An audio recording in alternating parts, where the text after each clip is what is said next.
जैसे सनातन धर्म है, 2 शब्द हैं सनातन धर्म। सनातन इसका अर्थ यही हो गया जो टाइमलेस है, जिसका जन्म नहीं हुआ, जिसकी कभी मृत्यु नहीं होगी, शाश्वत है। धर्म का अर्थ हो गया जो सस्टेन करता है। वेस्ट ने सनातन धर्म पर थोपा है, इसको एक पॉलीथीस्टिक धर्म बताने की कोशिश की है। हम आवाहन करते हैं किसी एक शक्ति रूप का। अगर युद्ध में हम जा रहे हैं तो माँ चंडी को हम आह्वान करते हैं, हम शिव जी के भक्त हो जाते हैं, तांडव करते हैं।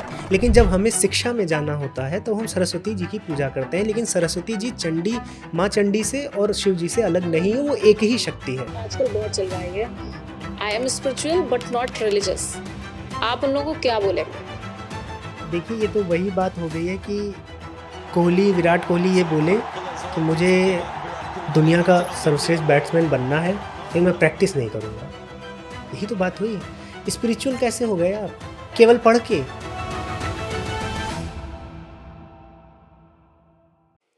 एक नया सैटरडे और एक नया कॉन्वर्सेशन। आज हम वापस से उपस्थित हैं एक बहुत इंटरेस्टिंग कॉन्वर्सेशन लेके। और आज हमारे जो गेस्ट हैं वो आप सभी को बहुत प्रिय हैं। मेरे चैनल पे उनका बहुत नाम लिया जाता है और वो मेरे मित्र भी हैं। आज हम बात करेंगे विशाल चौरसिया जी से, जिनका अपना चैनल हाइपर क्वेस्ट है, जहाँ पर वो एक बहुत ही साइंटिफिक अप्रोच से सनातन धर्म और फिलॉसफीज के बारे में बात करते हैं। विशाल जी IITian है, तो हमेशा से उनका अप्रोच साइंटिफिक ही रहा है।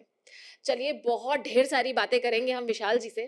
कॉन्वर्सेशन शुरू करते हैं। विशाल जी, बहुत बहुत स्वागत है आपका हमारे चैनल पे। Thank you so much for coming. नमस्ते मनोज्ञा जी। हम बहुत दिन से ये चर्चा करना चाह रहे थे और आज संभव हो रही है। आज बहुत शुभ दिन है। इंडीड बिल्कुल। और सबसे पहले मतलब मैं पूरे कॉन्वर्सेशन को शुरू करने से पहले मैं आपका धन्यवाद देना चाहूँगी, क्योंकि आपके स्टूडियो पे मैंने 2 पॉडकास्ट रिकॉर्ड करे थे। मैं उसके लिए तहे दिल से मैं आभार व्यक्त करना चाहती हूँ, क्योंकि मेरे ऑडियंस को भी पता चल गया था ये तो विशाल जी का सेटअप है। अच्छा। तो मैंने नहीं, आप डाला। कभी भी आ सकती हैं, आपका ही घर है। आप कभी भी कर सकते हैं वहाँ। और अभी तो आप जिस तरह से ग्रो कर रही हैं, मुझे लग रहा है आपको अब ऐसे सेटअप तो कितने भी सेटअप आप बना सकती अरे हैं। बिल्कुल, ऐसी तो कोई बात ही नहीं है। ग्रोथ और इसकी बात नहीं। जब परिवार की बात होती है तो उसमें कहाँ कोई बड़ा छोटा और कहाँ पे, क्योंकि आपने मेरे पास उस समय तक कोई भी सेटअप नहीं था और आपने मुझे बुलाया, आपने बोला कि आप मेरे घर पे आके शूट कर सकते हैं, तो बहुत मतलब मैं तहे दिल से आपका शुक्रिया करना चाहती हूँ नहीं, उसके ये लिए। चलिए, मैं चाहता हूँ आप शुक्रिया ना करें। लेकिन ठीक है। तो कॉन्वर्सेशन से पे आते हैं, बात करते हैं। तो सबसे पहला प्रश्न मेरा ये है, क्योंकि हम लोग काफ़ी इंटरैक्ट करते हैं अपने सोशल मीडिया प्लेटफॉर्म्स पे, जहाँ पे बच्चे होते हैं आजकल, जेनजी मिलेनियल्स भी, जिनको ज्ञान उतना अपने सनातन धर्म के बारे में नहीं है। तो जो इंस्टाग्राम की ऑडियंस होती है वो बहुत ही कम, जो कि जिनका अटेंशन लेवल जो है, स्पैन जो है वो बहुत कम है। तो अगर आप 15 साल के बच्चे को सनातन धर्म अगर समझाना चाहते हैं तो आप कैसे समझाएंगे? ये मैं दैनिक रूप से कार्य करता हूँ, क्योंकि जी, मेरी जो टीम है, आप टीम जब बिल्ड करने जाएंगे तो आपकी टीम में 100% वो 18, 19, 20, 21 साल के बच्चे बिल्कुल होते इस ही समय होते वही हैं। मिलेंगे। और जब मेरे साथ काम करते हैं तो मैं नहीं चाहता हूँ कि मैं अपनी आइडियोलॉजीज़ को उनके ऊपर थोप दूँ कि भाई यही सही है। तो उनके भी प्रश्न रहते हैं, वो मेरे चाहे एडिटर्स हों, चाहे वो मेरे ग्राफिक डिज़ाइनर्स हों। तो उनको बताना एक एक बड़ा चैलेंज होता है, क्योंकि आज जो स्कूल से बच्चे आ रहे हैं उनको उस तरह से नहीं बताया गया है। वो हर चीज़ को क्वेश्चन करते हैं। बहुत अच्छी बात है, क्योंकि हमारे यहाँ क्वेश्चनिंग को प्रमोट भी किया गया है। जितने भी दर्शन हैं वो जिज्ञासा से ही प्रारंभ होते हैं। तो आपने बोला 15 साल 16 साल के जो बच्चे हैं, या फिर जो 20 के भी हैं, मुझे लग रहा है 22 के भी हैं, जिनको इसके बारे में नहीं पता है। इसका उत्तर देने से पहले मैं आपको एक चीज़ बताऊं कि हमारे ऋषि मुनि कितने दूर की सोचते थे। जब संस्कृत भाषा का समझ लीजिए एक देववाणी है, जब संस्कृत भाषा को हम बोलते हैं देववाणी। अगर मैं किसी को बोलूँ कि संस्कृत भाषा देववाणी है, तो ये क्लेम है जो आप कह सकते हैं कि आप विरासत में आपके पास संस्कृत भाषा, इसलिए उसका आपको गर्व है। लेकिन उसकी एक बहुत बारीकी नहीं लोग समझते हैं कि एक बड़े से बड़ा कॉन्सेप्ट, उसको जो टर्म दिया जाता है संस्कृत भाषा में, उस टर्म से भी बहुत सी चीज़ें क्लियर हो जाती हैं। दर्शन के बड़े से बड़े शब्द आप उठा लीजिए, चाहे आप धर्म उठा लीजिए, कर्म उठा लीजिए, ब्रह्म उठा लीजिए। इसके लिए आपको उपनिषद पढ़ने पड़ेंगे, भगवत गीता पढ़नी पड़ेगी, वेद पढ़ने पड़ेंगे, अगर आपको डीप रिसर्च चाहिए। लेकिन ऊपर से भी अगर कोई संस्कृत निष्ठ या किसी को व्याकरण पता हो, तो शब्द से भी कुछ ना कुछ तो समझ जाएगा कि इसका अर्थ क्या है। अगर आप धर्म बोलेंगे तो ध्री धातु से आया तो उसको समझ में आ जाएगा कुछ धारण करने वाली बात है, या ब्रह्म बोलेंगे तो ब्री धातु से ब्रीद आया तो उसको पता चल जाएगा कि कुछ विस्तृत विस्तार। बात हो रही है। अगर मैं अभी अपनी सोसाइटी की ही बात करूं तो बाहर प्रेसिडेंट बोलते हैं, हमारे यहाँ राष्ट्रपति बोलते हैं। तो राष्ट्रपति किसी को पता ना हो क्या है, लेकिन उसको पता है राष्ट्र मतलब देश, पति मतलब उसका प्रधान, तो उसको राष्ट्रपति क्लियर हो जाएगा। संस्कृत में इतनी शक्ति है। प्रेसिडेंट की आप ओरिजिन में जाएंगे तो हो सकता है कुछ मिलेगा वैसा, लेकिन उस तरह से कोई बच्चा डिकोड नहीं कर पाएगा। ये संस्कृत भाषा की ताकत है। अब आपने सनातन धर्म पे बोला, तो मैं ये क्यों बता रहा हूँ, क्योंकि जब आप कोई चीज़ बोलते हैं सनातन धर्म, उसके बारे में बोलने से पहले उस शब्द के बारे में अगर आप समझा देंगे तो सामने वाला बहुत अच्छे से समझ सकता है। जैसे सनातन धर्म है, दो शब्द हैं सनातन धर्म। सनातन इसका अर्थ यही हो गया जो टाइमलेस है, जिसका जन्म नहीं हुआ, जिसकी कभी मृत्यु नहीं होगी, शाश्वत है। धर्म का अर्थ हो गया जो सस्टेन करता है। ध्री धातु से धरती भी आई है, धरती हम सभी को सस्टेन करती है, धरती के बिना हमारा जीवन संभव नहीं है। ऐसे ही धर्म है जिसके बिना किसी का भी जीवन इस यूनिवर्स में संभव नहीं है, चाहे वो नॉन लिविंग थिंग हो या लिविंग थिंग हो। तो ऐसा ऑर्डर, ऐसी चीज जो शाश्वत है, सनातन है, जो कभी मरती नहीं, जो कभी जन्म नहीं लेती, उस ओर ले जाने वाली जो चीज़ है वो सनातन धर्म है। क्योंकि अगर आप देखेंगे धर्म बहुत हैं, जिसको आप मजहब बोलते हैं, पंथ बोलते हैं, संप्रदाय बोलते हैं, लेकिन उनके नाम से क्लियर नहीं होता कि वो बात क्या कर बात रहे क्या हैं। कर रहे हैं? जैसे बौद्ध धर्म है, तो आप ये कहेंगे भगवान बुद्ध की जो शिक्षाएं हैं वो धर्म है, लेकिन आप ये नहीं बता पाएंगे कि वो शिक्षाएं क्या है, करना क्या है। जैन धर्म है, महावीर जैन जी ने जो शिक्षाएं दी हैं वो फॉलो करना है। क्रिश्चियनिटी है तो क्राइस्ट का जो वे है, लेकिन कोई ये नहीं बता पाएगा कि क्राइस्ट का वे है क्या अनटिल अनलेस कि वो बाइबल ना पढ़े। लेकिन सनातन धर्म बोलते ही ये क्लियर हो जा रहा है, हमें ऐसी चीज़ के विषय में जानना है जानना है, ऐसी चीज़ के विषय में जिज्ञासा रखनी है जो शाश्वत है और हमें धारण करती है।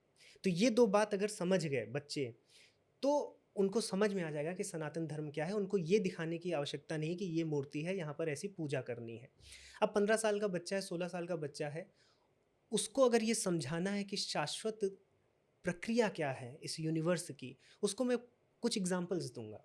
जैसे मान लीजिए कि वो कार चलाता है, कार तो बच्चे देखे ही हैं। कार में पेट्रोल पड़ता है, आपने मान लीजिए 4 लीटर पेट्रोल डाला, ठीक है। जब तक पेट्रोल है कार में, कार चलेगी, चलेगी। कार बंद हो जाएगी।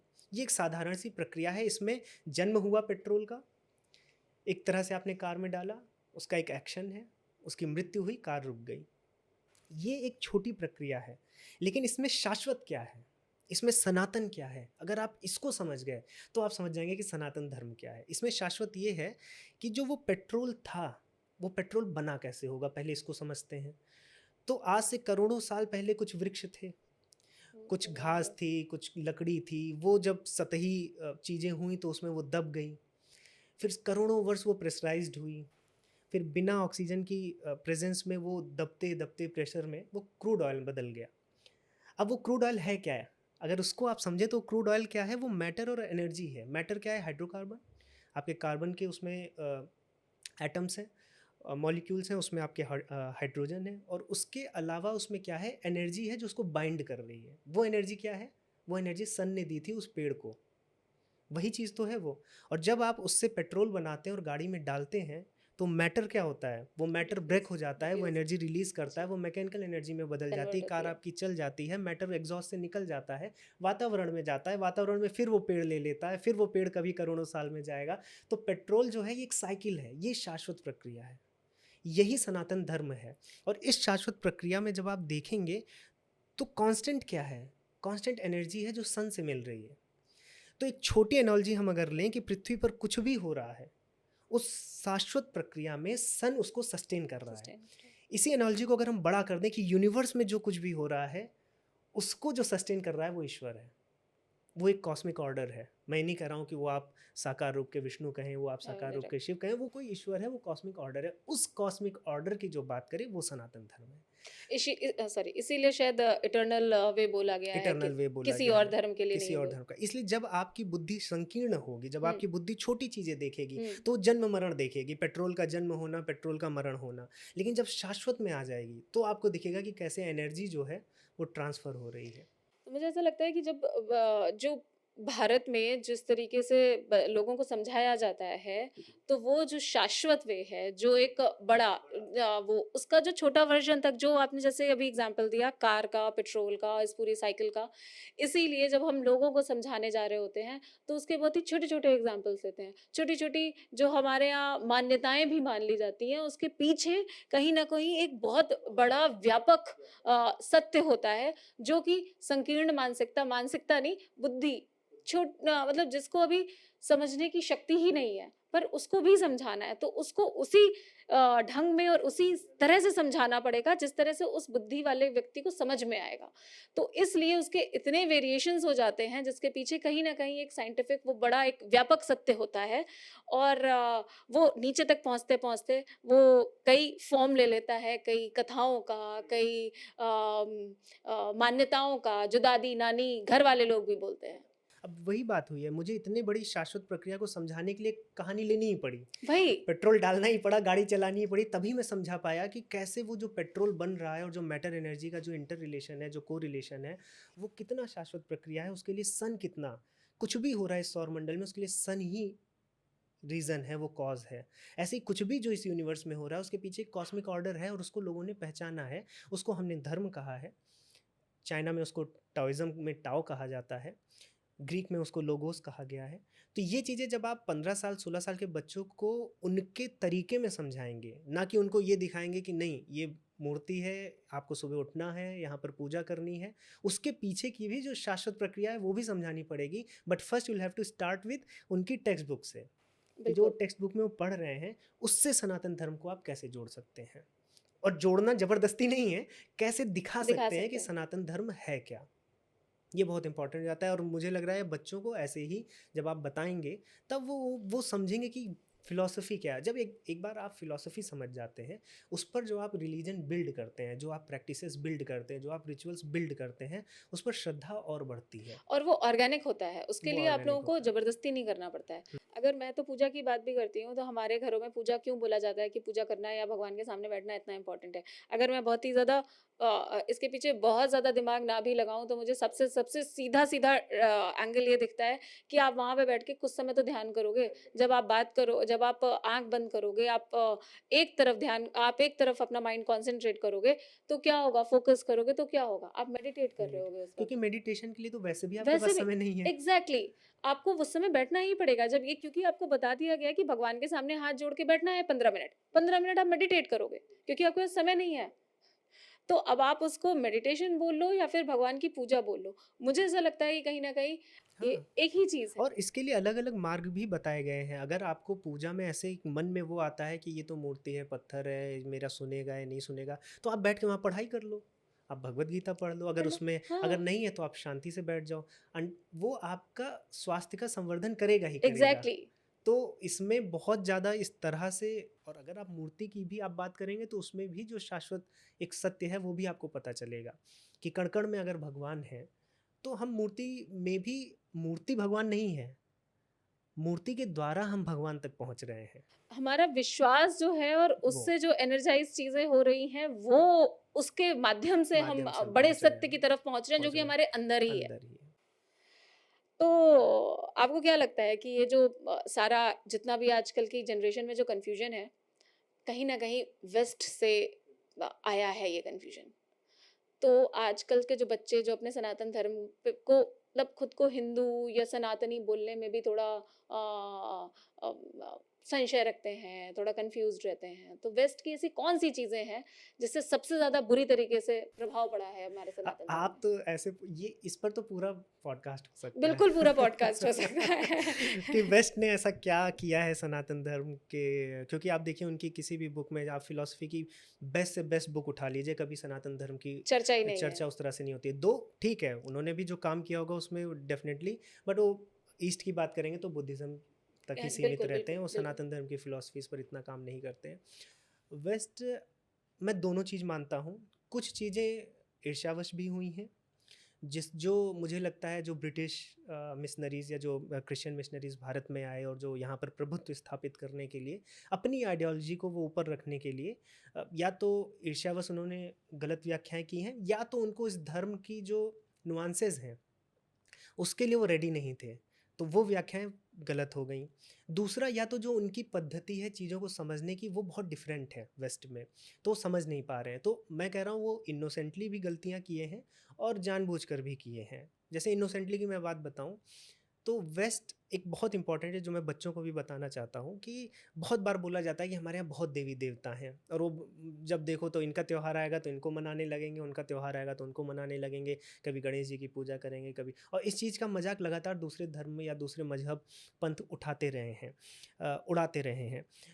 अब अगर मैं सबसे बड़ी जो गलती यही हुई है, या फिर जो वेस्ट ने सनातन धर्म पर थोपा है, इसको एक पॉलीथिस्टिक धर्म बताने की कोशिश की है कि यहाँ पर तो बहुत ढेर सारे देवी देवता हैं, जबकि सनातन धर्म पॉलीमॉर्फिज्म पर बिलीव करता है कि हम आवाहन करते हैं किसी एक शक्ति रूप का।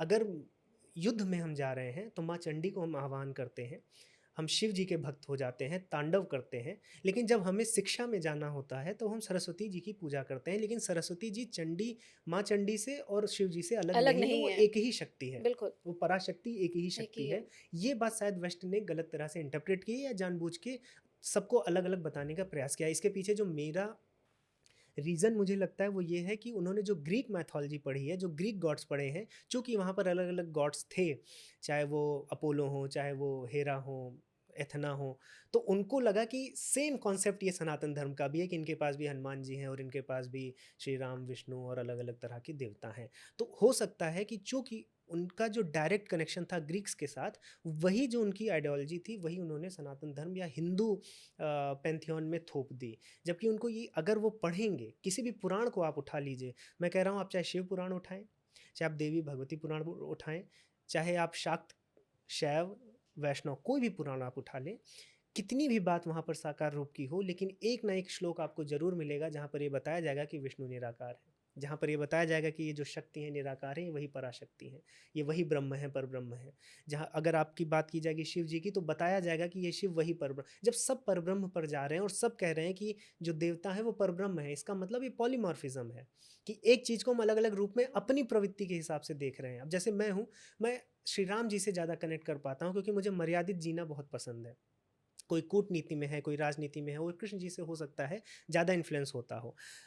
जब जब भारत में युद्ध हुए हैं, आक्रांता आए हैं, तब तक श्री कृष्ण जी की भगवद गीता को लोगों ने उठाया है, तब तक हनुमान जी को हनुमान जी आवाहन किया है, अखाड़े बनाए गए अखाड़े हैं। बनाए गए हैं। क्यों?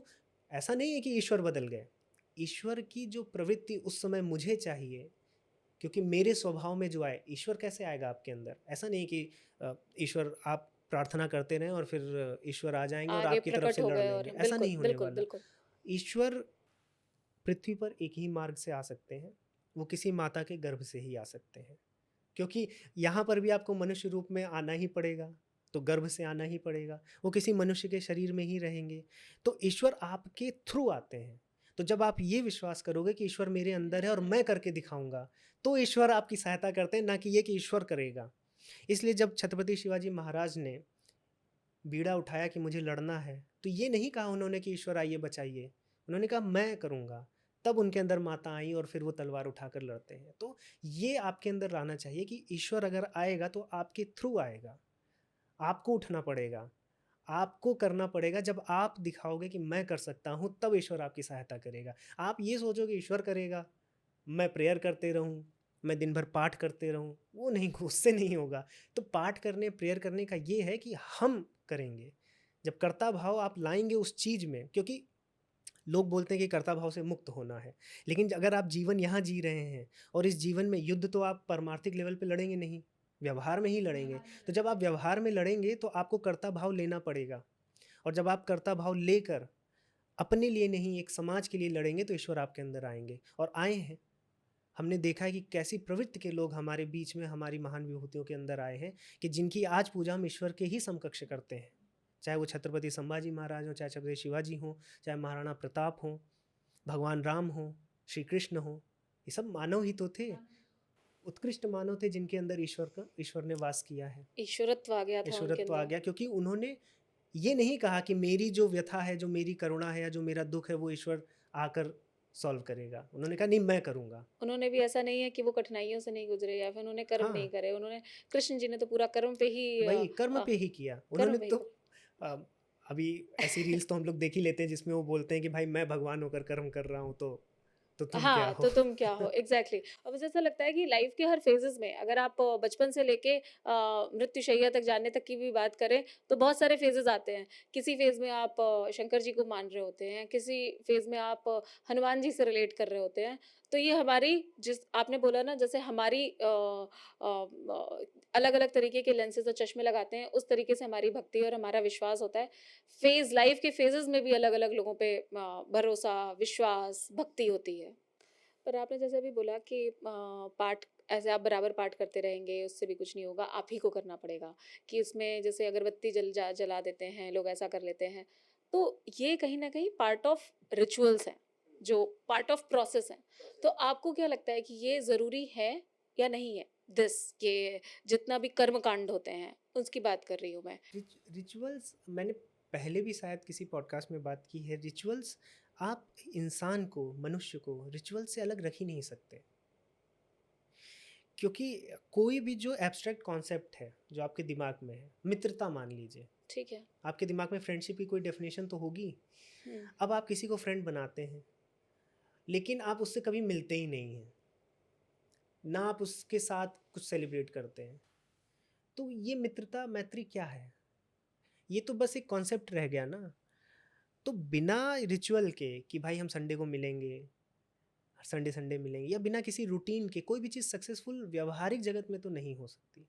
मैंने ये भी बताया था कि जैसे आप स्वतंत्रता दिवस मनाते हैं, आप 1947 में आज़ाद हो गए, तो क्या ज़रूरत है हर साल 15 अगस्त को झंडा फहराने की? आज़ाद नहीं है क्या हम? क्या झंडा फहरा के ही आपको याद आएगा कि हम आज़ाद हैं? आपको कोई ज़रूरत है क्या? लेकिन नहीं, इंसान मनुष्य हर एक चीज़ को जो मेमोरियल, हर एक चीज़ की जो मेमोरी बनाता है वो इसी तरह से वर्क करता है कि आपको रिचुअल चाहिए। और हमारे धर्म ने कभी भी आपको बहुत ज़्यादा एसोटेरिक नहीं बनाया, बहुत ज़्यादा चीज़ों से मोड़ा नहीं है। जो लोग कैपेबल हैं वो कर सकते हैं, इसीलिए शाखाएँ निकली। इसीलिए आप देखिए बौद्ध धर्म है, जैन धर्म है, सनातन धर्म में भी आपको बहुत ऐसे भी मिलेंगे जो वानप्रस्थ तक जाते हैं, संन्यास तक जाते हैं, लेकिन कुछ ब्रह्मचर्य का पालन करते हैं। कुछ लोग ऐसे होते हैं जो गृहस्थ में रहते हैं। तो एक स्वतंत्रता रहनी चाहिए। जो रिचुअल्स हैं, हम सुबह पूजा कर रहे हैं, और रिचुअल्स में भी ऐसा नहीं है कि बहुत ऐसे ही मनगढ़ंत रिचुअल्स बना दिए गए हैं। अगर आपको सुबह जल्दी उठने को बोला जा रहा है ब्रह्म मुहूर्त में, उसके बाद आपको सूर्य को अर्घ्य देना है, या आपको वंदना करनी है, या प्राणायाम करना है, या मेडिटेशन करना है, तो इसमें आपका ऐसा क्या नुकसान है? मुझे नहीं समझ में आता। इसमें तो स्वास्थ्य संवर्धन ही है। आप सुबह जल्दी उठ के देख लीजिए, आप किसी इस पर स्टडी कर लीजिए। 4-5 बजे सुबह उठने से, आप खुद ही उठेंगे एक दिन 4 बजे, आपको लगेगा कि 10-11 बजे तक तो आपको लगेगा कि भाई कितना मैंने काम कर लिया, कितना बड़ा दिन है। आपको अपने ऊपर प्राउड फ़ील होगा।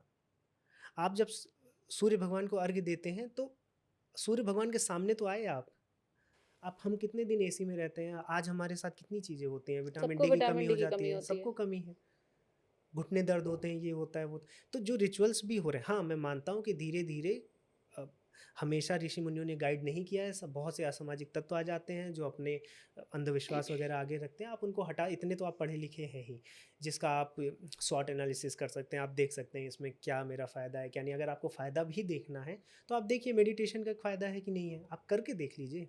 पर अगर जैसे वो पूजा के जो रिचुअल्स होते हैं, हुँ, लेट्स से अगर दीपावली की पूजा है या हाँ। फिर कोई वैसी पूजा है जो हम लोग उसमें आरती जलाना, फूल चढ़ाना, फल चढ़ाना या उसकी स्पेसिफिक प्रोसेस को फॉलो करना, मैं इस तरीके के रिचुअल्स की बात कर रही हूँ। रिचुअल्स जो होते हैं आपको हमेशा अलाइन करते हैं, हमेशा अलाइन करते हैं।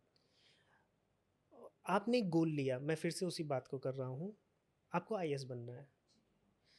आईएएस बनने के लिए कुछ रिचुअल फ़ॉलो करेंगे कि नहीं करेंगे? करेंगे कि नहीं करेंगे? मैं ये पूछ रहा हूँ। तो वो क्या कर रहा है?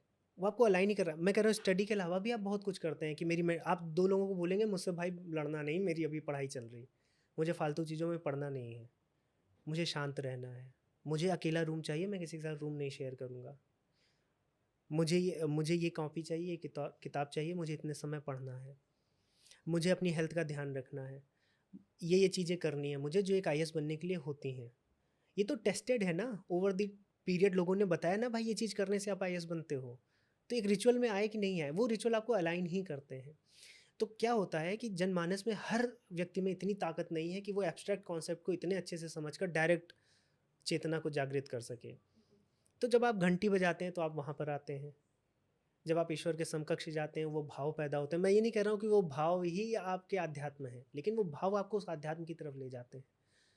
आप जो भी श्रद्धा भाव से करते हैं, आप फूल चढ़ाते हैं, फल चढ़ाते हैं, आपके अंदर वो भाव तो आता है ना। हो सकता है कि जिस दिन पूजा होती है उस दिन आप गलत काम नहीं करते, कि आज पूजा है, आज मैं ये नहीं करूँगा, आज मैं शराब नहीं पीऊँगा। तो कम से कम उतने उस पूजा ने इतना तो इफ़ेक्ट आपकी लाइफ में किया है। तो रिचुअल्स हमेशा जो बड़ा गोल है उसकी तरफ आपको अलाइन ही करते हैं, कभी उससे विमुख नहीं करते हैं, अनटिल अनलेस कि आप उसको उस तरह से फॉलो करें। तो रिचुअल्स तो मुझे ऐसा लगता है कि जब तक मनुष्य है रिचुअल्स रहेंगे ही, आप हटा ही नहीं सकते। आप हटाओगे तो कुछ दूसरे रिचुअल्स आ दूसरे जाएंगे। रिचुअल्स आ जाएंगे उसको हटाने के लिए। हाँ, उसको आप हटाओगे तो दूसरे रिचुअल्स, आप बिना रिचुअल्स के रह ही नहीं सकते हो। आप सैटरडे पार्टी करते हो, वो रिचुअल नहीं है। अगर आप पूजा छोड़ के सैटरडे पार्टी करते हो कि मैं ऑफिस के बाद दोस्तों के साथ पार्टी करूँगा, वो भी रिचुअल है। आप किसको रिचुअल, आप रिचुअल कह के किसी को ऐसा थोड़ी नीचा थोड़ी दिखा सकते हो। रिचुअल मतलब रूटीन, आपने जो बना लिया है, जो डेवलप कर लिया है, तो आप रिचुअल से बच नहीं सकते हैं। आपको इस आध्यात्म में जाना है तो उसके कुछ रिचुअल्स हैं, क्योंकि कॉन्सेप्ट ही है। फिलॉसफी को रियलाइज़ आप कैसे करेंगे? प्लेटो ने बहुत अच्छा बता दिया, सोक्रेटिस ने बहुत अच्छा बता दिया। उससे समाज कैसे चलेगा? जब समाज में व्यवस्था लाएंगे ना, वे व्यवस्था लाएंगे, वो रूटीन लाएंगे, तभी तो। वो रिचुअल ही नहीं लाएंगे तो वो फिलॉसफी काम कैसे करेगी? Karl right. मार्क्स ने अगर कुछ बोला कि भाई ये चीज़ है तो हमें, इम्प्लीमेंट करने तो के लिए आपको इम्प्लीमेंट करने के लिए कुछ तो लाओगे, कि केवल बस वो फिलॉसफी एब्स्ट्रैक्ट रूप में अपना काम करेगी। तो रिचुअल्स चाहिए ही चाहिए कि हाँ, अगर मुझे अपने मन को शुद्ध करना है तो मेरा मन शांत हो, उसके लिए मैं दीपक के सामने बैठूं, या मैं उसके लिए मंत्र का जाप करूं।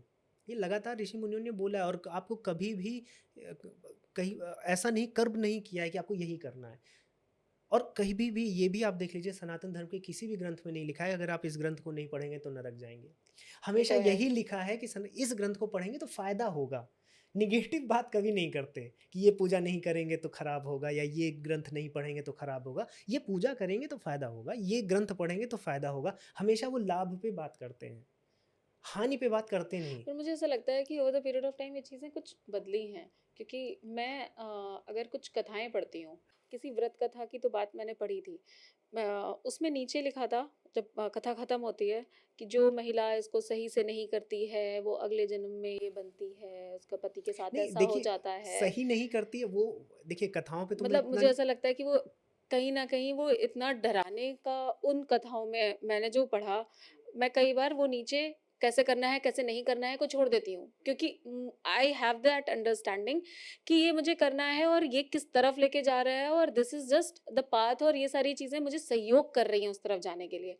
पर अगर कोई जो महिलाएँ हैं, जिसको इतना सोचने का इतनी शक्ति नहीं है, वो अगर उस चीज़ को पढ़ेगी कि अगर आपने सुबह से व्रत नहीं रखा या आपने सुबह एक घूंट पानी पी लिया तो आप अगले जन्म में इस योनि में पैदा होगी, वो चांडाल की मृत्यु मरेगा, इस तरीके की चीज़ें लिखी गई हैं। हाँ, वो बहुत से ऐसे कुछ चीज जगहों पे आपको मिलेगा। वो क्या है कि ये जो भय पूर्वक आपसे कराने का कार्य, ये बहुत लेटर स्टेज में लेटर स्टेज में, हिंदू हाँ। धर्म में आया है। कभी भी, लेकिन इसीलिए मैं कहता हूँ कि अगर आपको भय पूर्वक ईश्वर से डरा कर मृत्योपरांत कुछ गलत बताकर आपसे अगर कोई कार्य कराया जा रहा है, वो सनातन धर्म की अप्रोच नहीं है। अप्रोच नहीं है, फिलॉसफी नहीं है। क्योंकि सनातन धर्म के लिए नर्क यही है, आपके हाँ। कर्मों का आपको यहीं मिल जाएगा। यहाँ नहीं मिलेगा तो जो सनातन धर्म में पुनर्जन्म का कॉन्सेप्ट है कि आप किसी ना किसी जीव के रूप में वो दुख को भोगेंगे। तो ये कि कुछ कोई हेल होगा या कुछ होगा, ये सब जो प्रोसेस है, ये हो सकता है ओवर द ईयर जब अब्राहमिक रिलीजन भी फैलने लगे हों तो ये चीज़ें लोगों ने आत्मसात करना शुरू किया हो। लेकिन ये फिलॉसफी नहीं, इसीलिए मैं पहले ही क्लियर करता हूँ कि अगर सनातन धर्म से रिलेटेड आप कोई ग्रंथ पढ़ रहे हैं, किसी बाबा ने दिया है, किसी ने भी दिया है, तो आपके पास 2-3 चीज़ें हैं जिससे आप समझ सकते हैं कि वो ग्रंथ सही में सनातन धर्म को फॉलो कर रहे हैं या नहीं कर रहा है। पहला बात तो भय से, किसी ईश्वर के भय से, किसी देवता के भय से अगर आपसे कोई काम कराया जा रहा है तो आप बिल्कुल मत करें। सनातन धर्म आपको शक्ति देता है, ना आपको डर डर नहीं देता है कि आप ये नहीं करेंगे तो आपका ये हो जाएगा। ये दूसरे मजहब और पंथ का काम है कि ये नहीं करेंगे तो ये हो जाएगा, वो नहीं करेंगे तो ये हो जाएगा। बाकी कर्म का यहाँ जो सिद्धांत है, पुनर्जन्म का जो सिद्धांत है, आत्मन का जो सिद्धांत है, उसके अनुरूप आप आप आप छोटे मोटे कर्मों का तो तुरंत फल पा जाते हैं यहीं पर। तो फल यहीं मिल जाएगा, नर्क यहीं है, स्वर्ग यहीं है, सब आपके दिमाग में है। भगवान श्री कृष्ण कहते हैं आपका जो दिमाग है वही आपका सबसे बड़ा शत्रु है, सबसे बड़ा मित्र है। मित्र भी है। तो अगर मोक्ष की बात करते हैं, जैसे इन सब चीज़ों का पूरे सनातन धर्म में फाइनल गोल क्या है? मोक्ष। तो मोक्ष नहीं चाहिए मुझे। क्यों मैं मतलब मोक्ष की तरफ जाऊँ? मुझे मतलब क्या इम्पोर्टेंस है? क्यों मैं जाऊँ? सब लोगों को नहीं ये चाहिए होता ये है आप मोक्ष। प्रश्न पूछ रही हैं या किसी का प्रश्न है? तो मैं उस हिसाब से उत्तर दूँ। नहीं मतलब लोग होते हैं ऐसे कि हाँ, सबको तो नहीं चाहिए होता है मोक्ष। लोगों को मोक्ष की परिभाषा ही नहीं पता है। हाँ, क्या है मोक्ष? हाँ, हाँ। और ये हाँ, वही फिर बात हो गई कि आपको पता नहीं है और आप डिनाई कर रहे हो। मोक्ष क्या है? मोक्ष कोई जगह नहीं है। ना आपका ऐसा है कि मोक्ष मुझे नहीं, मैं मुझे तो जगत में बहुत अच्छा लगता है हाँ, मुझे और नहीं उन उसमें मिलना है मुझे जाके। आध्यात्म के वो मोक्ष नहीं चाहिए। मोक्ष का मतलब है मुक्ति। मुक्ति किससे? दुःख से। कौन नहीं दुःख से मुक्ति चाहता है? आप नहीं चाहती हैं? नहीं, बिल्कुल चाहती हूँ। कौन नहीं है? यहाँ पर जितने लोग हैं, जेन ज़ी भी हो, 10 साल का बच्चा हो, 50 साल का वृद्ध हो, कोई भी हो। 50 साल का मैंने वृद्ध बोल दिया। नहीं, नहीं, मतलब नहीं। जो वयस्क हैं और जो 70-75 साल के वृद्ध हैं, क्या सबको दुःख से मुक्ति तो चाहिए ना? मोक्ष का मतलब है मुक्ति दुःख से, और ये सबको चाहिए, कोई कितना भी बोल ले। और इसमें ऐसा नहीं है कि कोई कोई धाम है और कोई जगह है जहाँ पर आपकी आत्मा चली जाएगी, फिर ये इस जन्म मरण के चक्र में नहीं आएगी। और ये नहीं, दुःख की मुक्ति अगर अभी हो गई तो आप अभी, आपको मोक्ष मिल गया है, आप बैठे बैठे मोक्ष में हैं। तो मोक्ष का अर्थ जो दर्शनों में हुआ है वो मुक्ति ही है। दर्शन प्रारंभ क्यों हुए? मनुष्य की पीड़ा से। मनुष्य को पीड़ा ही ना हुई होती तो क्यों कोई बैठ के दर्शन पे कार्य करता? पीड़ा हुई ना, दुख हुआ उसको। और वो दुख का जब वो निवारण करता था तो वो दुख का निवारण बहुत शॉर्ट टाइम के लिए होता था। जैसे मान लीजिए कि मेरे हृदय में वेदना हुई और मुझे लगा कि मुझे किसी स्त्री से प्रेम हो। मुझे किसी स्त्री से प्रेम होता है, लेकिन 2 साल 3 साल बाद लगता है कि अरे इससे भी मेरा दुख नहीं मिटा। फिर मुझे लगा कि मेरे पास धन हो, धन से भी मेरा दुख नहीं मिटा। जब आपका दुख मिटा नहीं, तब आपको लगा कि ये तो बड़ी प्रॉब्लम है, तब आप बैठे दर्शन पे। तो दुख का मिटना ही मोक्ष है। मोक्ष कुछ और नहीं है। अ, इस इस सेकंड अगर आप दुख से निकल गए तो आप मोक्ष में हैं। तो मोक्ष क्या है, पहले ये नहीं लोगों ने समझा। लोग ये समझ जाएं कि मोक्ष का अर्थ इतना है, दुख की निवृत्ति। क्या वो उनको निर्वाण मिलते ही वो कहीं चले गए थे? निर्वाण मिलने के बाद उन्होंने अपनी शिक्षाओं का प्रचार किया है। वो भी तो मोक्ष में थे। निर्वाण तो उनको मिल ही गया था, वो दुख से निवृत्त हो गए थे। उनको किसी बात का कोई दुख नहीं था। तो और जब आपको किसी बात का दुख नहीं होगा ना, तो किसी बात से सुख भी नहीं होगा। वो एक पहलू दूसरा है। लेकिन हम दुख पे ज़्यादा फोकस इसलिए करते हैं क्योंकि पीड़ित हैं हम पीड़ित उससे। होते हैं। सुख पर हम फोकस इतना नहीं करते हैं। आप अगर अभी 4 चीज़ें दिन भर में आपकी अच्छी हो रही हैं, वो आपको रियलाइज़ नहीं होगी। एक चीज़ खराब होती है तो तुरंत रियलाइज़ होती है। तो दुख पे हमारा फोकस ज़्यादा रहता है। इसलिए दुख से निवृत्ति होना ही मोक्ष है, इसके अलावा कुछ नहीं है। यही परिभाषा है। दुख से आप निवृत्त कैसे कैसे भी हो सकते हो। चाहे वो आपको ज्ञान हो जाए, जैसे अद्वैत में बोलते हैं, आपको ज्ञान हो जाए कि ये जो जगत है ये उस तरह का नहीं है जिस तरह का होना चाहिए, जिस तरह का सच में है वैसा तो मुझे नहीं दिख रहा है, मेरी अज्ञानता है। मुझे ज्ञान हो जाए तो मैं दुख से निवृत्त हो जाऊंगा। योग दर्शन में जाएंगे तो वो बोलेंगे कि जो आपकी साइकोलॉजी है, जो आप में विचार उठ रहे हैं मन में, वो विचार ही आपको परेशान करते हैं, दुख दे रहे हैं, वो अगर सबसाइड कर जाएं, निर्मल हो जाए बुद्धि, तो आप दुख से निवृत्त हो जाएंगे। बहुत ढेर सारे दर्शनों में कहा गया है कि मोक्ष के लिए आपको जन्म नहीं लगते, 1 सेकंड का खेल है। अच्छा, ये मेरा अगला प्रश्न था कि क्या एक जीवन काल में आपको मोक्ष मिल सकता है? एक जीवन काल, 1 आपने मिनट, 1 बोला 1 सेकंड, सेकंड, हाँ, वही। प्रतिपल आप मोक्ष में जा सकते हैं। रियलाइजेशन की ज़रूरत है, दुख से उठने की ज़रूरत है। हम दुख से उठ नहीं पाते ना। तो मतलब वो समता की जो स्टेट होती हाँ, है, वो मोक्ष है। मोक्ष। जिस समय हाँ, आपको दुख होना बंद हो गया, उस समय आप मोक्ष में हैं। अब दुख होना बंद कैसे होगा? जब आप जगत व्यवहार से दूर दूर हटेंगे। हटेंगे। जगत व्यवहार में आप रहेंगे तो फिर यहाँ सुख दुख दोनों है, फिर वो बचेंगे नहीं। आप ये कहो कि मैं कार में बैठूं और उसके बाद खिड़की बंद करके बोलूं कि मुझे हवा भी लगे, तो ये सब पैराडॉक्सेस हैं। पैराडॉक्सेस में मत फंसिए कि जगत में रहकर मैं सब इंजॉय भी करूं और मेरा मोक्ष भी होता रहे। इंजॉय करेंगे तो सफरिंग भी होगी। दोनों को आत्मसात करिए, दुख भी होगा सुख भी होगा। हाँ, अगर दोनों से दुख से हटना है, सुख से भी हटना पड़ेगा। और जैसे ही आप हटेंगे आपका मोक्ष हो गया। आपका मोक्ष हो गया, उसमें आपको ना कुछ उपनिषद पढ़ने हैं, ना कुछ वेद पढ़ने हैं, ना कोई मंत्र जाप करना है, ना कहीं पहाड़ पे जाना है, ना किसी केव में जाना है। आप बैठकर इसी पॉडकास्ट में भी आप मोक्ष में हैं, अगर आपको दुख नहीं है किसी भी चीज़ का। तो मोक्ष का इतना कॉन्सेप्ट है, लोगों को पता नहीं मोक्ष को लेकर इतनी क्या निराशा है, इतनी क्या आ, आ, आ, आ, आ, क्या बोलूँ मैं कि मोक्ष को लेकर इतना क्यों परेशान है। मोक्ष इतना ही है, कौन नहीं चाहता है दुख से निवृत्ति। सब चाहते हैं मेरे बच्चे दुखी ना हो, मैं दुखी ना हूँ। दुख का ना होना ही मोक्ष है। आप भाषा बदल दीजिए। अब आप ये मत बोलिए कि मैं दुखी नहीं होना चाहता, आप बोलिए कि मुझे मोक्ष चाहिए। मोक्ष चाहिए का मतलब ये कि आप दुखी नहीं होना तो चाहते। ये जो जीवन मरण की जो साइकिल है, हम्म, इससे फिर आप कभी निवृत्त हो सकते हैं या हो नहीं हो गए ना। सकते? नहीं, फिर अगला आपका जन्म फिर होगा या नहीं होगा? कुछ नहीं होगा। कैसे होगा जब आप उससे बाहर आ गए इसी जन्म में। हुँ। आप दूसरे जन्म तक कहाँ जा रहे हैं जब अभी ही आप बाहर आ गए। आप एक बार बाहर आ गए, आपको कोई फंसा थोड़ी फिर पाएगा। इतनी ताकत चाहिए निकलने के लिए, इतनी ताकत है नहीं हम लोगों के किसी में पास नहीं है, बहुत मुश्किल से कि होगी निकल पाए। बिल्कुल। हमें रोज उठ के ब्लैक कॉफ़ी चाहिए। तो इतनी ताकत है नहीं ना। जिसने ताकत से जो बाहर आ गया, जो दुख के ऊपर उठ गया, उसको कोई ताकत नहीं है कि दोबारा फंसा पाए। फिर वो जन्म मरण चलने दीजिए, वो कुछ नहीं होगा। इसीलिए बोलते हैं कि फिर जन्म मरण में व्यक्ति नहीं फंसता, वो अभी ही अलग हो गया। तो ये जो ताकत है वो आपको 1 सेकंड के अंदर मोक्ष दे देगी। तो आपने जैसे बोला कि फिर अगर ऐसे मोक्ष की जो प्राप्ति हो गई, उस समय आपको कुछ भी ना वेदों की पढ़ने की ज़रूरत है, ना कुछ भी हम्म, करने की ज़रूरत है। लोग ऐसा बोलते हैं कि मैं आजकल बहुत चल रहा है ये, hmm. I am spiritual but not religious. आप उन लोगों को क्या बोलेंगे? देखिए, ये तो वही बात हो गई है कि विराट कोहली ये बोले कि मुझे दुनिया का सर्वश्रेष्ठ बैट्समैन बनना है, लेकिन मैं प्रैक्टिस नहीं करूँगा। यही तो बात हुई। स्पिरिचुअल कैसे हो गए आप? मतलब मैं केवल पढ़ के। हाँ, मतलब मैं उस परम तत्व पे भरोसा करता हूँ, मैं उस प्रोसेस पे भरोसा करता हूँ, मैं कॉन्शियसनेस पे भरोसा करता हूँ, बट रिलीजन इज राम को मानना, कृष्ण को मानना, देवी को मानना, this is religion. Irrespective of I am Hindu और मुस्लिम और कोई भी और, पर मैं कॉन्शियसनेस पे भरोसा करता हूँ, बट नॉट ये जो मेथड्स हैं, ये जो वहां तक पहुंचने के लिए जो रास्ते तो हैं। आप अपने मेथड्स बनाओ, नया धर्म बनाओ।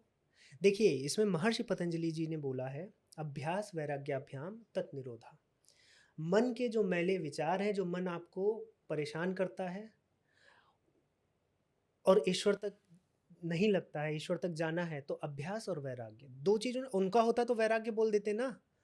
वो बोल देते भाई वैराग्य करो, स्पिरिचुअलिटी करो, पूरी आध्यात्म में लगो। उन्होंने अभ्यास क्यों बोला? उनको पता है कॉन्सेप्ट समझना अलग है, इम्प्लीमेंट करना अलग है। अभ्यास करना ही रिलीजन है। इसीलिए तो रिलीजियस बोलते हैं। कितने रिलीजियस हो अपने काम को लेकर? आप धर्म तो छोड़ दीजिए, अगर पॉडकास्ट भी आप करती हैं तो मैं इंग्लिश में भी बोलूँगा तो यही बोलूँगा ना कि किसी को मिलूँगा, मनोज्ञा जी बहुत रिलीजियस हैं पॉडकास्ट को लेकर। मतलब बहुत ज़्यादा वो उस चीज़ को लेकर मेहनती हैं, अभ्यास उनका बहुत डेली का है। तो आप स्पिरिचुअल होना और अभ्यास ना करना, ये तो वही हो गया कि आप सपने देख रहे हैं लेकिन उस सपने के लिए काम नहीं कर रहे हैं। तो ये दो चीज़ें हैं, पारमार्थिक और व्यवहारिक। मैं फिर उस पर आ गया कि मैं दुनिया भर की किताबें पढ़ लूँ, उपनिषद पढ़ लूँ, वेद पढ़ लूँ, मैं सारा सच जान जाऊँ, लेकिन वो मेरे व्यवहार में ही नहीं उतरा। व्यवहार में उतारना ही रिलीजन है। जो ये लोग बोलते हैं कि मैं मूर्ति पूजा नहीं करूँगा, या फिर मैं इनको नहीं मानूंगा, देवता नहीं मानूंगा, मुझे पता है एक शक्ति कोई कार्य कर रही है, वही सत्य है। तो पता होने से क्या हो गया? जब आपको सत्य पता है, तब तो आप बहुत झूठे जीवन जी रहे हो इस पूरी दुनिया में। आप ये कह रहे हो मुझे पता है एक शक्ति चला रही है, और फिर दुनिया भर की चीज़ें कर रहे हो। तो जो आपको सत्य पता है उस सत्य के लिए क्यों नहीं कार्य कर रहे हैं आप? ये तो वही बात हो गई, मेरी माता बीमार है लेकिन क्या जाता है, मुझे सत्य पता है। माता बीमार है तो उनके लिए आप हॉस्पिटल का खर्चा उठाएंगे ना। तो जब आपको पता है कि ईश्वर है, जो अगर आप थीस्ट हैं, अगर आप आस्तिक हैं, और अगर आप किसी शक्ति में मान रहे हैं तो आप आस्तिक हो ही गए। तो जब आप एक शक्ति में बिलीव कर रहे हैं तो उस शक्ति से जुड़ने का, उस शक्ति को समझने के लिए आप कदम नहीं उठाएंगे। कोई भी कदम उठाएंगे वो रिलीजन है। कदम उठाते ही वो रिलीजन बन गया। आप इस रिलीजन, जो रिलीजियस स्ट्रक्चर, हिंदू धर्म के अंदर ही 50 रिलीजन है। सनातन धर्म के अंदर ही 50 रिलीजन है। शाक्त है, शैव है, वैष्णव है, पंच उपासना मार्ग है, कर्म, भक्ति, ज्ञान मार्ग, ये सब अलग अलग रिलीजन है। रिलीजन मतलब यही एक स्ट्रक्चर। फिलॉसफी आपको पता है उसको एक स्ट्रक्चर देना, आप उसमें से किसी को मत फॉलो कीजिए, आप अपना एक स्ट्रक्चर बनाइए। दैट इज जैसे ऑल्सो रिलीजन, जैसे ही स्ट्रक्चर बनाएंगे वो रिलीजन बन रिलीजन हो जाएंगे। जाएगा। तो ऐसा नहीं कि आप किसी रिलीजन को डिनाई करके, स्पिरिचुअल क्या है, एक गोल है, वहां तक पहुंचेंगे कैसे, नाव तो चाहिए। आपको सत्य पता चल गया, आपको दिख रहा है वहां पर सत्य है, आप एक पहाड़ी पर खड़े हैं और आपको दिख रहा है कि वो सत्य है, तो पहाड़ से उतर कर जाएंगे ना, वहां पर जाने के लिए कुछ साधन जुटाएंगे। साधन आते ही रिलीजन आ गया, बचेंगे कैसे? या तो आप ये बोलिए सत्य पता है मुझे फ़र्क नहीं पड़ता, ठीक है, फिर आप स्पिरिचुअल हैं, रिलीजियस नहीं है, जब आपको फ़र्क नहीं पड़ता तो मतलब कि ये जो रिलीजियस होना और स्पिरिचुअल होना, ये एक ही चीज है। एक ही चीज़ है। मतलब कहीं ना कहीं वो सबसेट सुपरसेट वाला वो है कि हाँ, वो एक ही चीज़, आप बच ही नहीं बच सकते ही नहीं ना, कर्म सकते। से कैसे बचेंगे? श्री कृष्ण भी तो भगवद गीता में यही कह रहे हैं, कर्म से आप बच नहीं सकते इस प्रकृति में रहकर। कर्म का मतलब ही फिर वो रिलीजन आ गया, फिर वो फिलॉसफी से और स्पिरिचुअल, वो जो आप कैसे आप आध्यात्म में भी जाएंगे और आत्मा की तरफ भी आगे बढ़ेंगे, तो बढ़ने के लिए कुछ तो स्टेप्स लेंगे, कुछ तो आप अभ्यास करेंगे, वो सब रिलीजन में आ जाएगा। लेकिन अगर कॉन्शियसनेस एक है तो मतलब फिर उससे क्या फर्क पड़ता है, मतलब सेपरेटनेस ये क्यों है? अच्छे कर्म बुरे कर्म से क्या फर्क पड़ता है? सब कुछ एक ही है, तो ये अलग अलग चीजें कैसे हैं? सारी चीज़ें एक, जो बोला गया है, जो ब्रह्म है, हमारा ब्रह्म सत्यम जगन मिथ्या, सारी चीज़ें एक उस व्यक्ति के लिए है जो उस स्तर पर उठ गया है। मेरे आपके लिए सारी चीज़ें एक नहीं है, सारी चीज़ें एक उसके लिए है जो उस स्तर, पारमार्थिक स्तर पर है। आप जगत में बैठ के पॉडकास्ट भी करना है हमें, जगत में बैठ के हम कॉफ़ी भी पीना है, एसी में भी बैठना है, और उसके बाद हम कहें कि सब एक है तो मैं कुछ भी करूँगा। आप युद्ध में उतर गए और उसके बाद कहेंगे कि हम लड़ेंगे नहीं। जगत में रहकर एक नहीं है। लोग यही गलती करते हैं, बातें वो पारमार्थिक स्तर की करेंगे और कर्म जो है कर वो और रहेंगे यहाँ, और उस स्तर की फिलॉसफी को यहाँ इम्प्लीमेंट करेंगे। ऐसा नहीं होता है। जगत में रहना है तो आपको सुख दुख, अच्छे कर्म बुरे कर्म, सबको देखना पड़ेगा वहां आपको। पे जगत के स्तर पर ये दोनों अलग हाँ, जब चीजें आप हैं। अपना पर्सपेक्टिव ब्रॉड करेंगे और जब आप पारमार्थिक स्तर पर जाएंगे, तब आपके लिए चीज़ें वननेस में आएंगी। केवल जान, यही मैं समझा रहा हूँ कि केवल जानने से नहीं होता है कि मैं जान गया चीज़ें एक है तो मैं क्यों करूँ। तो फिर क्रिमिनल मार रहा है तो मारने दो भाई, वो क्रिमिनल और आप इसी जगत में है। मुझे एक बात बताइए, आपको जब सपना आता है और जब शेर दौड़ाता है, आप दौड़ती हैं ना? सपने में भी दौड़ते हैं। दौड़ते हैं ना बिल्कुल सपने में, लेकिन जब बिल्कुल। जगते हैं तो क्या बोलते हैं? अरे ये तो सपना था, मैं फालतू में परेशान थी। दोनों अवस्थाएं ही अलग हैं। जगत में रहकर आप दुख और सुख से, या फिर अच्छे कर्म या बुरे कर्म से नहीं बच सकते, जगना पड़ेगा। Correct correct. जब जगेंगे तब आप बोलेंगे ना कि नहीं था। जगह ही नहीं है अभी, अभी यहीं बैठे हुए हैं और कह रहे हैं कि सब एक है। भाई पहले जगो, जागृति अवस्था में आओ, वो ज्ञान आएगा, अपने आप आपको सब एक दिखेगा। लेकिन जब तक दिखा नहीं है, जब तक आप जगे नहीं, आप तब तक शेर से भागेंगे। तो तो भागना पड़ेगा भागना आपको। पड़ेगा। तो जगत में रहकर ये बातें करना कि सब एक है तो मैं क्राइम करूं या ना करूं, ये सब फालतू बातें हैं जब तक आप जगत में बैठे हैं। जगत के व्यवहार में आपको देखना पड़ेगा अच्छा बुरा क्या है, जगना पड़ेगा, तब आप एक वननेस पे जाएंगे। जैसे आजकल ये सोशल मीडिया पर एक और बहुत चीज चलने लग गई है, मैनिफेस्टिंग और लॉ ऑफ अट्रैक्शन। हाँ, मतलब आपने देखा है इस तरीके का कॉन्सेप्ट? लॉ ऑफ अट्रैक्शन मतलब जो आप सोचने लगोगे तो आप एक एक अट्रैक्ट करने एक लग जाते एक हो बुक आई मतलब। थी ना, थिंक एंड ग्रो रिच। हाँ, मतलब आप उसके बारे में सोचते रहोगे, आप मैनिफेस्ट करते रहोगे। आपने जैसे आजकल आपने देखा होगा कि नया साल आते ही आजकल सब लोग मूड बोर्ड बनाते हैं, अपना वो बना मूड बोर्ड नहीं, कुछ तो कोई तो बोर्ड बनाते हैं जो अगले साल के लिए होता है। यहाँ पे मैं मैनिफेस्ट कर रही हूँ या कर रहा हूँ कि अगले साल मुझे क्या करना है। I am thinking about it and because I am positive, वो सारी चीजें मैं अट्रैक्ट करूंगी, अच्छी पॉजिटिविटी अट्रैक्ट करूंगी। कि मेरे पास कि मैं लेट्स से कि मुझे प्रधानमंत्री जी से मिलना है, ये मेरे इस साल का विजन बोर्ड है, सॉरी विजन बोर्ड है। सो मैंने विजन बोर्ड बनाया, उसमें मैंने आज मोदी जी के लिए लगा दिया कि मुझे इस साल मिलना है। उसके बाद मैं उसको मैनिफेस्ट करूँ, दिस इज मैनिफेस्टिंग। मतलब कर्म भी करने हैं, पर ये कर्म के बारे में मतलब उतना नहीं है, लेकिन अट्रैक्शन है कि लॉ ऑफ अट्रैक्शन, कि आप जितना बोलेंगे जितना सोचेंगे उतना आप उस चीज़ को अट्रैक्ट करेंगे। सनातन धर्म में इसके बारे में क्या बोलते हैं? देखिए, लॉ ऑफ अट्रैक्शन या मैनिफेस्टेशन जो आप कह रही हैं, हाँ, देखिए कार्य कर्म तो करने ही पड़ेंगे, है ना? लॉ ऑफ अट्रैक्शन पे जब मैंने जो पढ़ा है और जो मैं जानता हूँ कि देखिए, ये तो आपको वननेस की भी हमने बात की, हाँ जी। कि सब कुछ एक ही है। मैं, आप, यहाँ पर बैठे हुए प्रत्येक व्यक्ति, ये नॉन लिविंग थिंग सब एक ही है, अगर आप पारमार्थिक स्तर पर देखेंगे, ब्रह्म के स्तर पर देखेंगे। तो जब आप कोई चीज़ माँगती हैं, किसी से भी माँगे, किसी ईश्वर से, या mood board vision vision board board, हाँ, विज़न बना बोर्ड। लें, और जिस चीज़ को माँगती हैं, वो सब तो एक ही है। यानी आप अपने आप से ही तो माँग रहे हो, नहीं? हाँ, बिल्कुल। आप किससे माँग रहे हो? कोई अलग है ही नहीं।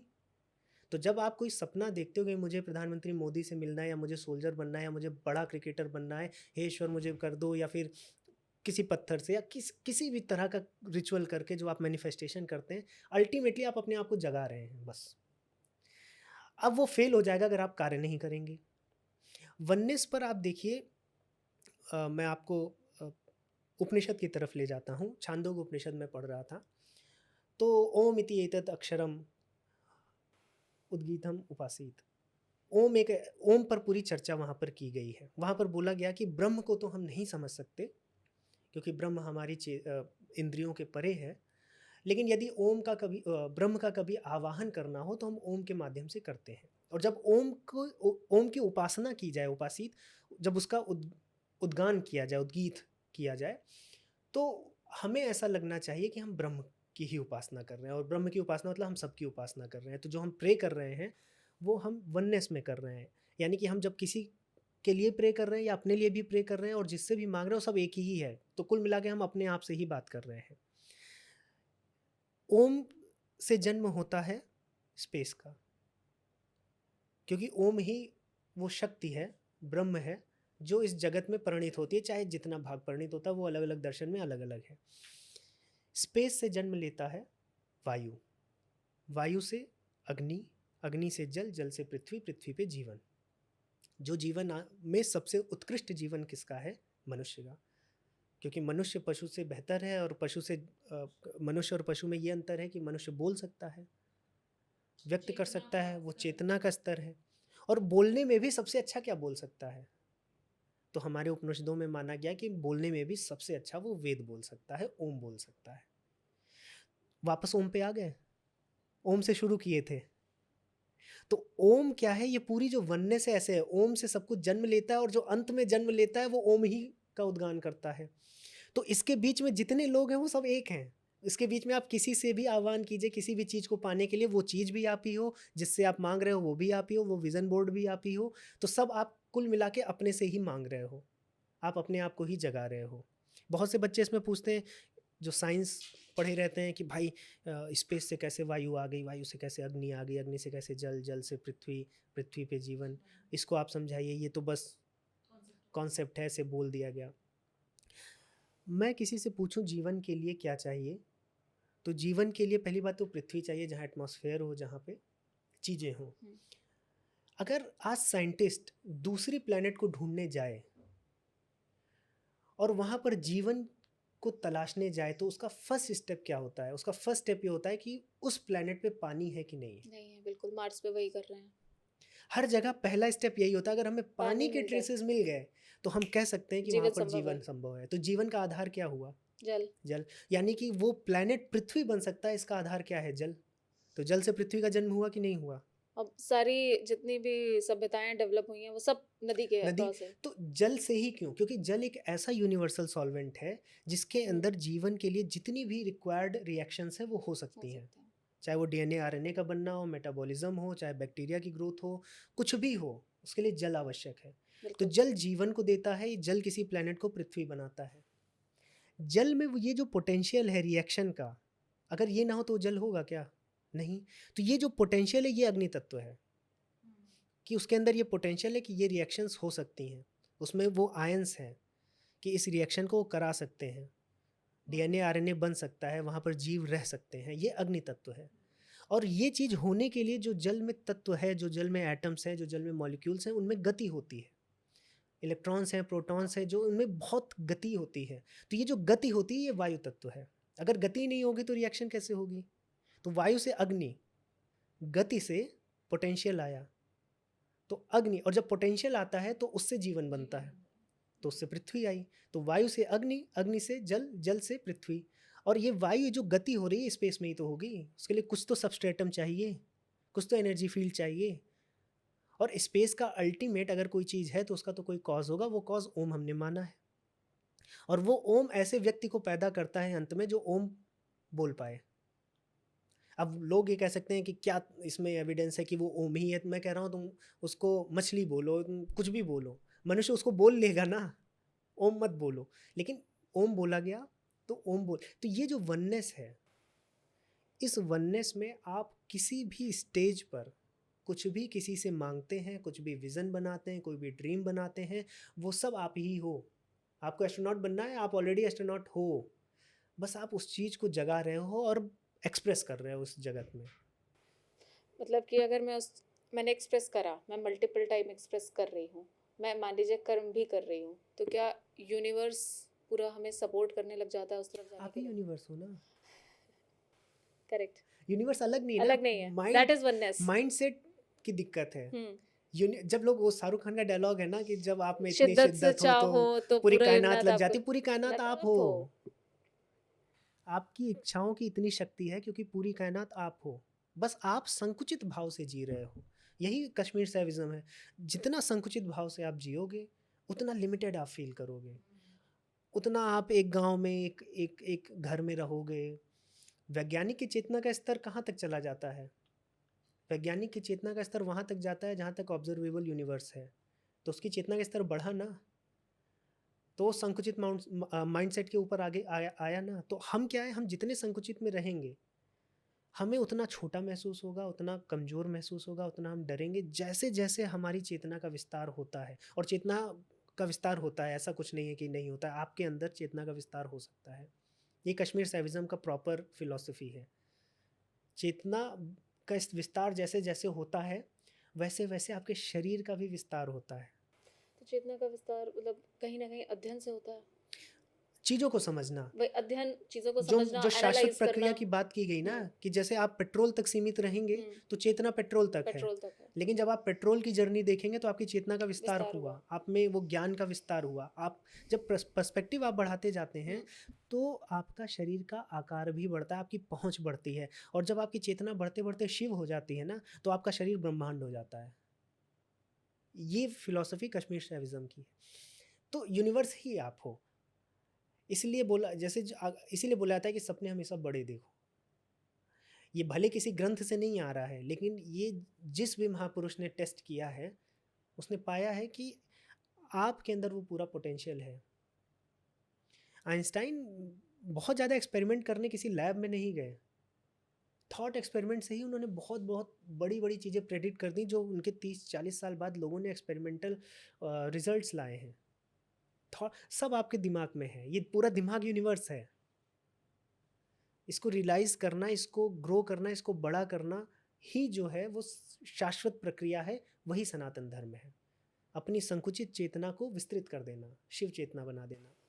मैं आपसे अगर ये पूछना चाहूँ कि किसी भी व्यक्ति को अगर इस मार्ग पे चलना है, चेतना का विस्तार करना है और अध्ययन के साथ शुरू करना है, तो कहाँ से शुरू करना चाहिए? किन पुस्तकों के साथ शुरू करना चाहिए कि जो व्यक्ति अभी तक कुछ भी नहीं जानता हो और पहला स्टेप वो इस तरफ रखना चाहे, तो किस चीज़ के साथ रखे? इसमें डिपेंड करता है वो व्यक्ति का स्वभाव कैसा है, व्यक्ति किस स्तर पर नॉलेज रखता है। वो अभी सेकंड क्लास में पढ़ने वाला बच्चा है, 8th क्लास का बच्चा है, पीएचडी कर रहा है। क्योंकि देखिए, अगर कोई ऐसा व्यक्ति, जैसे मेरी माँ है, उनको मैं क्वांटम फिजिक्स पढ़ाने जाऊंगा, इक्वेशन सॉल्व कराऊंगा, वो वेव इक्वेशंस दिखाऊंगा, तो कोई मतलब नहीं है। तो उनको कैसे समझाया जाए? तो उनके लिए फिर कथाओं का सहारा लेना पड़ेगा, उनके लिए फिर अलग ग्रंथ मुझे बताने पड़ेंगे। फिर वो जब एक बार उसको समझने लगेंगे तो हो सकता है मैं उनको और फीड दे सकूं। मैं बच्चों, अगर आप बच्चों के लिए पूछ रहे हैं, खासकर 9th 10th 11th 12th के जो बच्चे हैं, मैं कहूँगा कि साइंस को मास्टर कीजिए। साइंस को, खासकर फिज़िक्स को, खासकर जो कॉस्मोलॉजी है, जो आप क्वांटम फिजिक्स भी ऐसे हायर लेवल की नहीं, लेकिन जो क्वांटम फिजिक्स के कॉन्सिक्वेंसेज हैं, जो उसके फिलोसॉफिकल कॉन्सिक्वेंसेज हैं, उसका क्या प्रभाव है, इनको आप पढ़ो। क्योंकि इससे क्या होता है ना, इससे आप जब ग्रंथों को पढ़ने जाते हैं तो आप इवेलुएट कर पाते हैं कि जो बातें यहाँ पर हैं वो क्या कुछ रिलेशन बना पा रही हैं कि नहीं बना पा रही। अगर आप डायरेक्ट ग्रंथ में पढ़ते हैं और ग्रंथ कोई ऐसी बात करते हैं तो आपको वो समझ ही नहीं आएगी, समझ नहीं आता है और फिर श्रद्धा नहीं उत्पन्न बिल्कुल नहीं होती है। होगी। तो विज्ञान, दर्शन, ये दोनों चीज़ आप साथ में लेकर चले। जब उस तरफ दर्शन की भी बात शुरू करें तो आपने बोला था आपने सांख्य से शुरू करा था, तो हाँ, वहीं से ही सांख्य देखिए, कहाँ से भले लोगों को ये लगता हो कि जो 6 दर्शन है अलग अलग दर्शन है, मैंने पढ़ने के बाद जाना है ये एक ही दर्शन है और बस अलग अलग फील्ड है। जैसे विज्ञान है, तो मैं आपसे बोलूँ विज्ञान पढ़ो तो आप क्या करोगे, आपका नेक्स्ट स्टेप ये होगा कि केमिस्ट्री पढ़ूँ, बायो पढ़ूँ, फिज़िक्स पढ़ूँ, कौन सा विज्ञान पढ़ूँ। और फिज़िक्स में भी पढ़ूँ तो मैकेनिक्स पढ़ूँ, ऑप्टिक्स पढ़ूँ, कि हाई एनर्जी फिज़िक्स पढ़ूँ क्या। तो वैसे ही है, जब मैं बोला कि धर्म ग्रंथ पढ़ो, दर्शन पढ़ो, तो आप बोलोगे सांख्य पढ़ूँ, न्याय पढ़ूँ, वैशेषिक पढ़ूँ। है तो सब दर्शन और कुछ अलग नहीं है। जैसे केमिस्ट्री फिजिक्स से बहुत अलग है लेकिन दोनों विज्ञान है, वैसे ही सांख्य और वैशेषिक अलग हैं लेकिन दोनों दर्शन है और एक ही हायर रियलिटी का दो पार्ट हैं। जैसे सांख्य की बात करूँगा तो सांख्य आपके लिए एक कॉस्मोलॉजी बिल्ड करता है कि किस तरह से ये जगत बना होगा ब्रह्म से। योग आपसे बात करता है साइकोलॉजी पर, आप बन तो गए, अब निकलोगे कैसे यहाँ से। तो ये दोनों दो विषय हो गए। ये ऐसा नहीं कि एक दूसरे के विरोध में है। सांख्य तो बात कर रहा है कि जगत कैसे बना, तुम कैसे बने। योग बात कर रहा है कि अब तुम्हारी बन तो गए साइकोलॉजी फिर कैसी निकले, होनी चाहिए हाँ कि इसको रिवर्स कर पाओ। तो क्या तो ये विरोध में है? ये विरोध में नहीं है।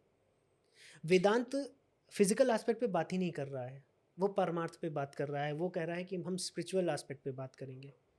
न्याय कह रहा है कि फिजिकल एस्पेक्ट में हम आते हैं और यहाँ तर्क लगाते हैं।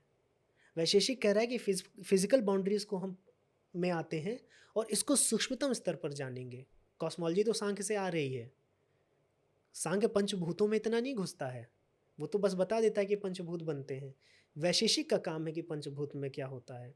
तो ये सभी एक ही बहुत बड़े अम्ब्रेला के कॉम्प्लीमेंट्री हैं सब एक कॉम्प्लीमेंट्री दूसरे। सब्जेक्ट्स हैं।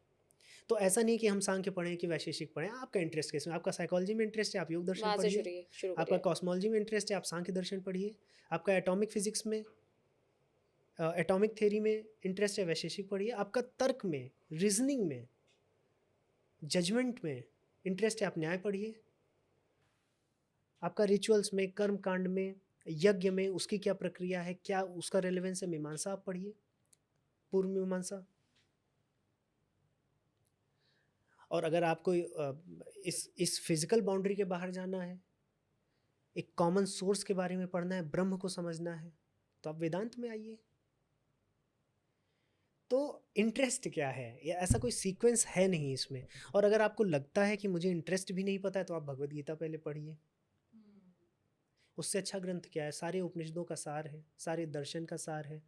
और आपके फेवरेट भगवान श्री कृष्ण हैं वहाँ पर, खुद समझा रहे हैं।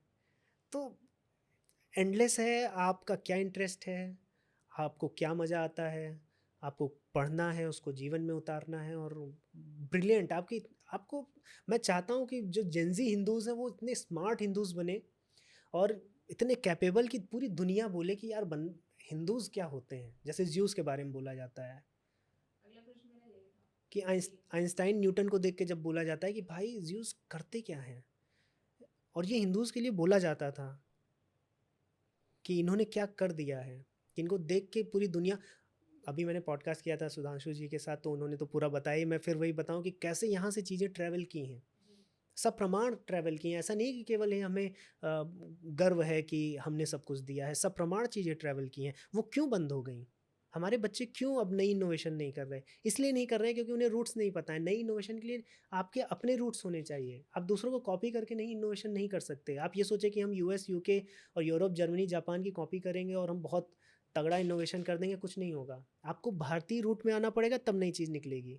नई चीज़ दूसरों को कॉपी करने से नहीं बनती। ये जेनजीज, मैं चाहता हूँ ये सबसे स्मार्टेस्ट किड्स बने और जो हमारी रूट्स हैं उनको पकड़े। जैसे आपने बोला कि 9 to 5 जॉब में हम कैसे सनातन धर्म को फॉलो करें।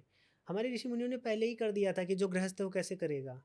मैं कहता हूँ कि आपको ग्रंथ नहीं पढ़ने, आपके दादा दादी, मम्मी पापा जो चीज़ें कर रहे हैं ना, आप उनको बस पकड़ लीजिए, थोड़ा श्रद्धा रखिए और थोड़ा अपना पुरुषार्थ, सब बदल जाएगा। सब आप पूरा पूरा आप चेंज कर देंगे, भारत की पूरी काया ही पलट देंगे। वो हो रहा है, अब धीरे धीरे हो रहा है, भारत धीरे से हो रहा है। मेरा खड़ा होना प्रश्न ही शुरू हो आपसे गया है। यही था कि जिस तरीके से ग्लोबल अटैक है हिंदुओं पे, तो आजकल के जनजी क्या करे इस तरीके से कि अपने आप की जो अम, अ, अलग आइडेंटिटी बन सके। देखिए, दुनिया में सबसे ज़्यादा पावरफुल कौन रहा है? जिसके पास पैसा और दिमाग हो। जेनजीज को पैसा और दिमाग चाहिए। आचार्य चाणक्य बनना है। मैं नहीं बोलूँगा कि आप ऋषि मुनि बनो या कहीं संन्यास लो। आपके सामने अफ़गानिस्तान आपका दोस्त इसलिए है, मुस्लिम राष्ट्र होते हुए भी वो दोस्त इसलिए है क्योंकि आप पावरफुल हैं, आप उसकी सहायता कर सकते हैं। आज आपके साथ सऊदी अरब भी है, ईरान भी है।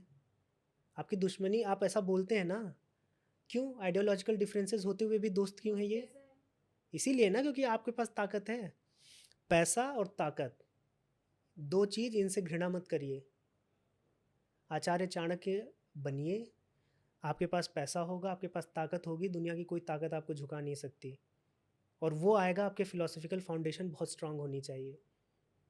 आचार्य चाणक्य ने कहा कि सुखस्य मूलम धर्मः, धर्मस्य मूलम अर्थः, अर्थस्य मूलम राज्य, राज्यस्य मूलम राजा। सुख चाहिए, आपकी जनता सुखी रहे, तो धर्म होना चाहिए। धर्म, मैं रिलीजन की बात नहीं कर रहा हूँ। धर्म मतलब न्याय, सत्य, अहिंसा। और ये कब होगा? धर्मस्य मूलम अर्थः। जब आपके पास पैसे ही नहीं होंगे तो आपके पास पुलिस कहाँ से आएगी? पैसा होगा देश के पास तभी तो पुलिस की व्यवस्था हो पाएगी। पैसा होगा तभी आप ट्रैफिक सिस्टम बना पाएंगे। पैसा होगा तभी तो आप ट्रांसपेरेंट सिस्टम्स बिल्ड कर पाएंगे। पैसा ही नहीं है, जिस देश में पैसा नहीं है वहाँ सबसे ज़्यादा करप्शन होता है। तो धार्मिक व्यवस्था पैसे से आती है।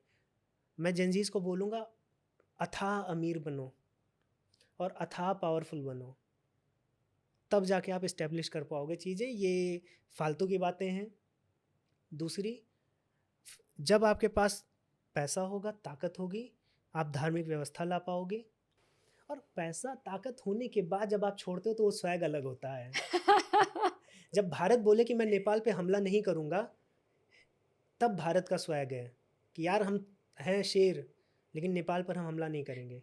और अब आप बोले कि मैं अमेरिका पे हमला नहीं करूँगा, इसमें कोई आप ताकत करें है? वही एग्जैक्टली। है ना? तो आपकी लड़ाई आपसे बड़े से हो और तब आप खड़े होते हैं, तब आप वीर कहे जाते हैं। आपकी लड़ाई जब आपसे छोटे से हो और तब आप नहीं खड़े होते, तब आप वीर कहे जाते हैं। तो आपको ये समझना पड़ेगा कि आप वीरता है क्या। और गौतम बुद्ध जी का सम्मान आज इसलिए है क्योंकि वो राजपाट छोड़ के संन्यास में गए।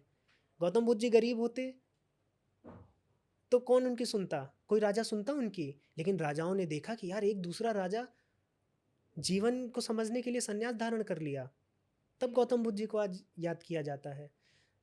आपके पास 50 लैम्बोर्गिनी है और आप उसके बाद उसको छोड़ दें, तब आपकी बोलिए, आप बैठे हैं झोपड़ी में और बोले कि भाई मुझे कार नहीं चाहिए, तो आप थोड़ी ना वैरागी, आपकी ताकत है, आपकी मजबूरी है, वो पहली आपकी बात तो। मजबूरी है। इसलिए मैं कह रहा हूँ कि जो जेनजीज हैं वो भारतीय मूल्यों को समझते हुए एक धार्मिक व्यवस्था के अंदर बहुत ज़्यादा अमीर बने, इस देश को बहुत अमीर बनाएं, बहुत ज़्यादा पावरफुल बने। दुनिया की कोई ताकत नहीं है जो आपको गिरा पाएगी। और पैसे के आगे, पावर के आगे धर्म भी नहीं टिकता है। धर्म मतलब रिलीजन, ये वो धर्म तो वो धर्म तो सब कुछ चला रहा है। आइडियोलॉजीज़ मैं बोल सकता हूँ, कोई आइडियोलॉजी नहीं टिकती है, सब आपके दोस्त हो जाते हैं। ये तो है। तो इसलिए कोई ऐसा इटर्नल दुश्मन नहीं है आपका। ऐसा आप मत मान के चलिए कि ये मेरा इटर्नल दुश्मन है। आपके पास पैसा होगा, वो आपके पैर पे बैठेगा। इस चर्चा को यहीं पे ख़त्म करते हैं। बहुत बहुत आभार विशाल जी, आज हमारे साथ जुड़ने के लिए। थैंक यू सो धन्यवाद मच। मनोज्ञा जी, बहुत